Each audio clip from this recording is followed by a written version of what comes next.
বাংলাদেশের সাম্প্রতিক পরিস্থিতি নিয়ে কলকাতার আনন্দবাজার পত্রিকায় লিখেছেন সেখানকার নায়িকা ইদিকা পাল।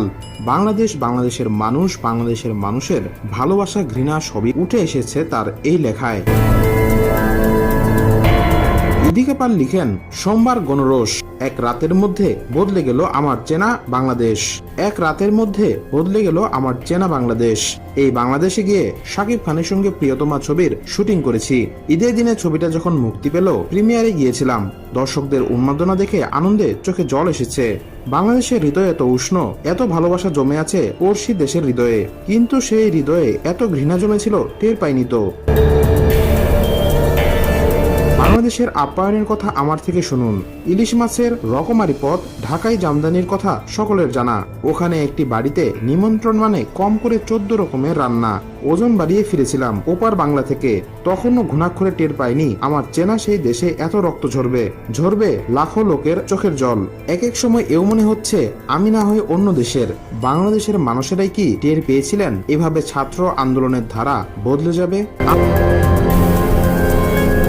আন্দোলন একরকম, গণরোষ অন্য কথা। আরো নেক্কারজনক, প্রাক্তন প্রধানমন্ত্রী শেখ হাসিনার অন্তর্বাস প্রকাশ্যে পুরুষদের হাতে হাতে ফেরা। বাংলাদেশ এটা তোমার থেকে আশা করিনি, যেমন আশা করিনি সমাজের অতি সাধারণ মানুষ কাঁদতে কাঁদতে সর্বস্ব লুটের কথা সমাজ মাধ্যমে এসে জানাবেন।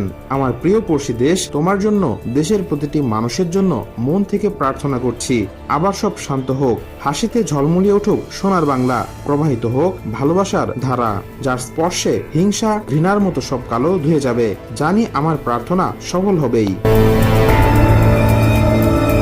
বাংলাদেশ, তোমায় নিয়ে আমার কোনো নালিশ নেই, সমস্যা নেই, ভয়ও নেই। তুমি ডেকে নিয়ে গিয়ে আমার মাধ্যমে দুই দেশের বিনোদন, সংস্কৃতি, ভাবের আদান প্রদান ঘটিয়েছ।